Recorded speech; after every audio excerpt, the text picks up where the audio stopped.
સૌથી વધારે વિશેષ એ છે કે મારો પર વિશ્વાસ મૂક્યો છે, કેમ કે જે મુદ્દા માટે બોલાયેલા છે તે તમને લોકોને વાત કરી જશે કે કયા મુદ્દા માટે આપણે ભેગા થયા છે. તો આપણે આપણી જમીન બચાવવાની છે અને આવનારી પેઢી બચાવવાની છે. અને ફક્ત આપણા માટે જમીન નથી બચાવવાની, આપણા જે આવનારી પેઢી છે, સાથે સાથે જે ગાયો છે, આપણું જે પશુધન છે, એ તમામ માટે આપણે લડવાની છે.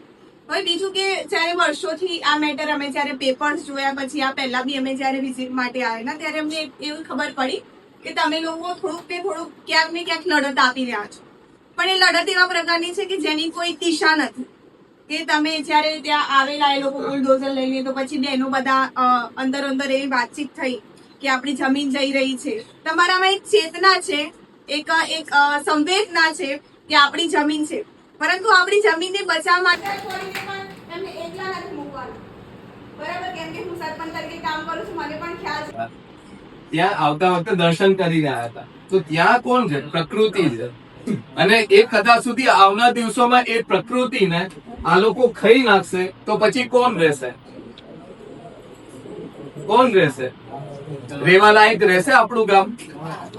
તમને ખ્યાલ છે દિલ્હી